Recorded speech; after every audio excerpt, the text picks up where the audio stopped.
श्रीमद् वाल्मीकीय रामायण अरण्यकांड 68वां सर्ग 38 श्लोक। सारांश। जटायु का प्राण त्याग और श्रीराम द्वारा उनका दाह संस्कार करना। आरंभ। ओम श्री गणेशाय नमः। ओम श्री सीतारामचंद्राभ्याम नमः। श्लोक 1 से 10। भयंकर राक्षस रावण ने जिसे पृथ्वी पर मार गिराया था, उस गृध्रराज जटायु की ओर दृष्टि डालकर भगवान श्रीराम मित्रोचित गुणों से संपन्न सुमित्रा कुमार लक्ष्मण से बोले, भाई, यह पक्षी अवश्य मेरा ही कार्य सिद्ध करने के लिए प्रयत्नशील था, किंतु उस राक्षस के द्वारा युद्ध में मारा गया है। यह मेरे ही लिए अपने प्राणों का परित्याग कर रहा है। लक्ष्मण, इस शरीर के भीतर इसके प्राणों को बड़ी वेदना हो रही है, इसीलिए इसकी आवाज बंद होती जा रही है तथा यह अत्यंत व्याकुल होकर देख रहा है। लक्ष्मण से ऐसा कहकर श्रीराम उस पक्षी से बोले, जटायु, यदि आप पुनः बोल सकते हो तो आपका भला हो। बताइए, सीता की क्या अवस्था थी और आपका वध किस प्रकार हुआ? जिस अपराध को देखकर रावण ने मेरी प्रिय भार्या का अपहरण किया है, वह अपराध क्या है और मैंने उसे कब किया? किस निमित्त को लेकर रावण ने आर्या सीता का हरण किया है? पक्षप्रवर, सीता का चंद्रमा के समान मनोहर मुख कैसा हो गया था तथा उस समय सीता ने क्या क्या बातें कही थीं? तात, उस राक्षस का बल, पराक्रम तथा रूप कैसा है? वह क्या काम करता है और उसका निवास स्थान कहाँ है? मैं जो कुछ भी पूछ रहा हूं वह सब बताने की चेष्टा करें। इस प्रकार अनाथ की भांति विलाप करते हुए श्रीराम की ओर देखकर धर्मात्मा जटायु ने लड़खड़ाती आवाज में यूं कहना आरंभ किया, रघुनंदन, दुरात्मा राक्षसराज रावण ने विपुल माया का आश्रय लेकर आंधी पानी की सृष्टि करके अर्थात घबराहट की अवस्था में सीता का हरण किया था। जब मैं उससे लड़ता लड़ता थक गया, उस अवस्था में मेरे दोनों पंख काटकर वह निशाचर विदेह नंदिनी सीता को साथ लिए यहां से दक्षिण दिशा की ओर चला गया था। श्लोक 11 से 20। रघुनंदन, अब मेरे प्राणों की गति बंद हो रही है, दृष्टि घूम रही है और समस्त वृक्ष मुझे सुनहरे रंग के दिखाई दे रहे हैं। ऐसा जान पड़ता है कि उन वृक्षों पर खश के केश जमे हुए हैं। रावण सीता को जिस मुहूर्त में ले गया है, उसमें खोई हुई संपत्ति शीघ्र ही उसके स्वामी को मिल जाती है। काकुत्स्थ, वह विंध नामक मुहूर्त था, किंतु उस राक्षस को इसका पता नहीं था। जैसे मछली मौत के लिए ही बंसी पकड़ लेती है, उसी प्रकार वह भी सीता को ले जाकर शीघ्र ही नष्ट हो जाएगा। आथ, अब तुम जनक नंदिनी के लिए अपने मन में दुख ना करो।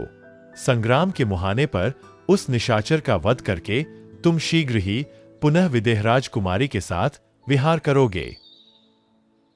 गृध्रराज जटायु यद्यपि मर रहे थे, तो भी उनके मन पर मोह या भ्रम नहीं छाया था, अर्थात उनकी सुधबुद्ध ठीक थी। वे श्री रामचंद्र जी को उनकी बात का उत्तर दे ही रहे थे कि उनके मुख से मांस युक्त रुधिर निकलने लगा। वे बोले, रावण विश्रवा का पुत्र और कुबेर का सगा भाई है। इतना कहकर उन पक्षीराज ने दुर्लभ प्राणों का परित्याग कर दिया। श्री रामचंद्र जी हाथ जोड़े कह रहे थे, कहिए, कहिए, कुछ और कहिए। किंतु उस समय गृध्रराज के प्राण अपना शरीर त्याग कर आकाश में चले गए थे। उन्होंने अपना मस्तक भूमि पर डाल दिया, दोनों पैर फैला दिए और अपने शरीर को भी पृथ्वी पर ही डालते हुए वे धराशायी हो गए। गृध्रराज जटायु की आंखें लाल दिखाई दे रही थीं। प्राण निकल जाने से वे पर्वत के समान अविचल हो गए थे।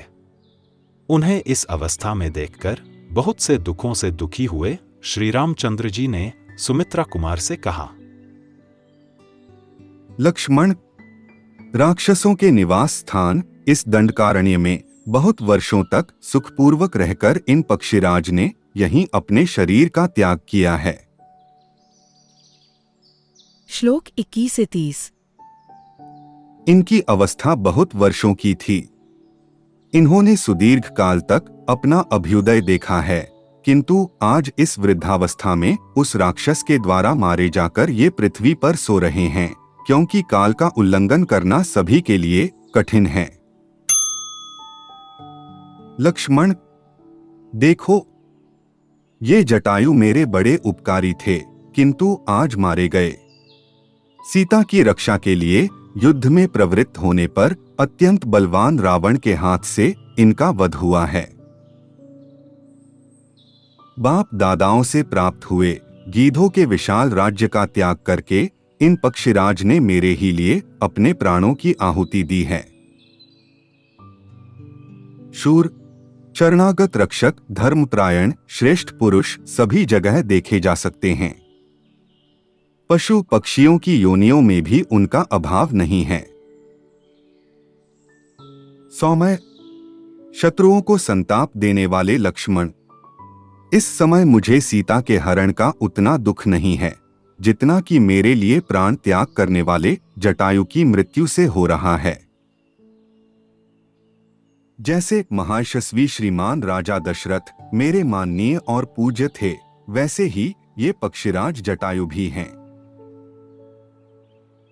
सुमित्रानंदन, तुम सूखे काष्ठ ले आओ, मैं मथकर आग निकालूंगा और मेरे लिए मृत्यु को प्राप्त हुए इन गृध्रराज का दाह संस्कार करूंगा।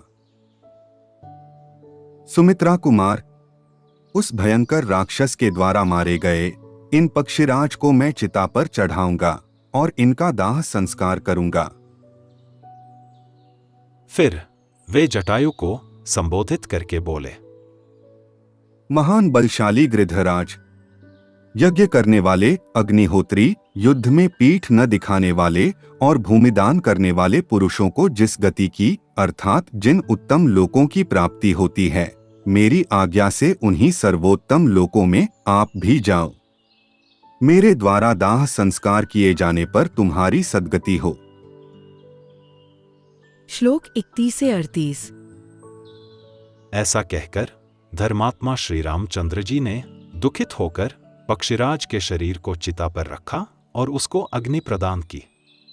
अपने बंधु की भांति उनका दाह संस्कार किया। तदनंतर लक्ष्मण सहित पराक्रमी श्री राम वन में जाकर मोटे मोटे महारोही अर्थात कंदमूल विशेष काट लाए और उन्हें जटायु के लिए अर्पित करने के उद्देश्य से उन्होंने पृथ्वी पर कुश बिछाए।